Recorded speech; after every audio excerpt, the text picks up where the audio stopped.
Today we're going to talk about one of Japan's most iconic landmarks, something that needs no introduction, but we're going to give it one anyway. That's right, it's Mount Fuji.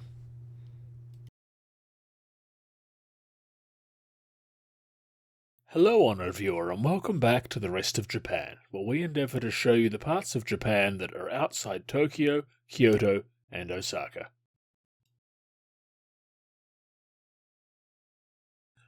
We all know how important Mount Fuji is to Japan. It is an extremely impressive mountain after all.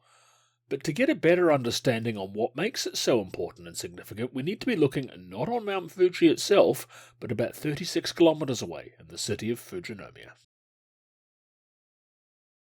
It is here, not far from Fujinomiya railway station, that we find the Mount Fuji World Heritage Centre. The centre was opened in 2017 and it's notable for its unique and distinctive architecture. Have a look at the reflection in the pond. On the ground floor there's a map on the wall helpfully outlining what you can expect to find on each of the centre's 5 stories. The trip to the top is via a corkscrew path with stops at certain areas to learn more about Mount Fuji. You can also see the other side of the impressive inverted cone that reflects into the pond outside. It acts as the Heritage Centre's centrepiece in many respects.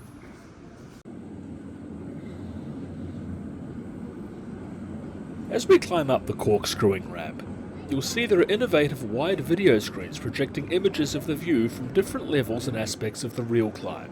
It's a really impressive effect in person, and it would have looked a lot better in the video if we hadn't accidentally left the camera on the wrong settings.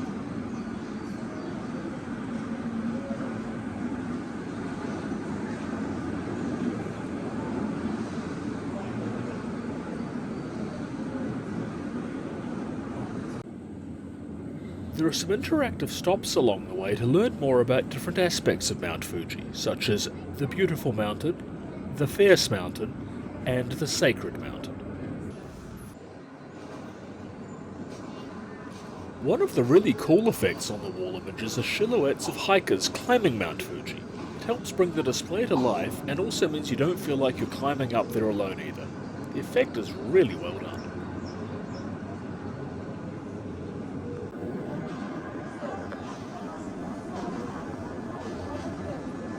The highlight of the Mount Fuji World Heritage Centre is the observation deck on the top floor, where you can finally see Mount Fuji in all its spectacular glory, weather permitting. Have a look at the reflections of the seats on the floor here. As you can see, there's both an indoor and an outdoor aspect to the observation deck, and Mount Fuji is at the centre of the experience. Isn't Fuji-san magnificent? We got incredibly lucky with the weather on our visit and we were able to see not only Mount Fuji itself but also the clouds rolling around too. Join us for a moment while we enjoy the view from outside.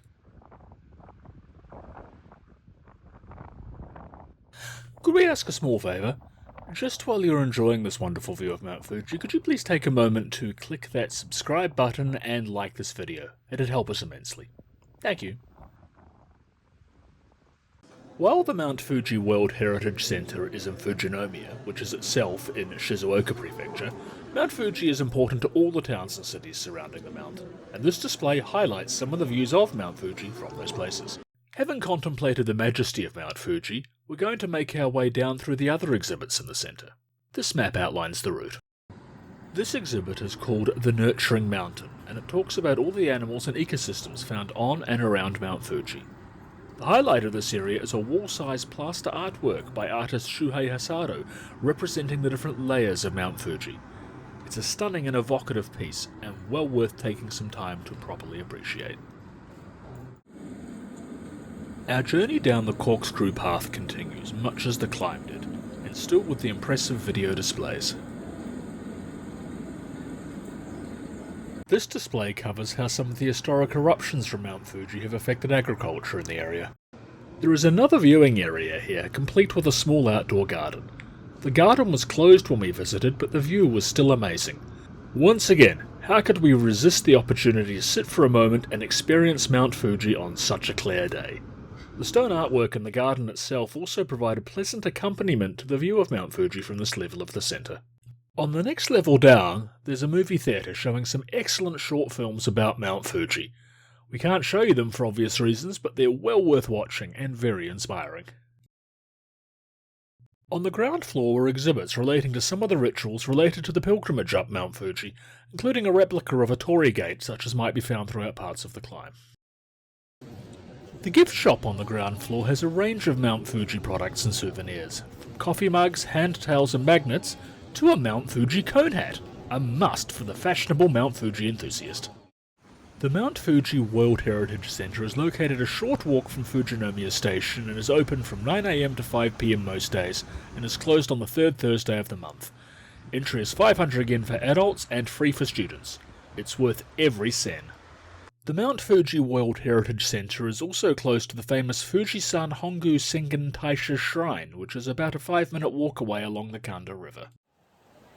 There are several places along the riverbank near the shrine to sit down, rest, and enjoy a view of Mount Fuji as the cool, spring-fed waters of the river rush past next to you. We've found a spot to do exactly that, and invite you to join us for a bit as we enjoy a different view of Mount Fuji rising behind Fujinomiya, accompanied by the river and the sunshine on this magnificent day.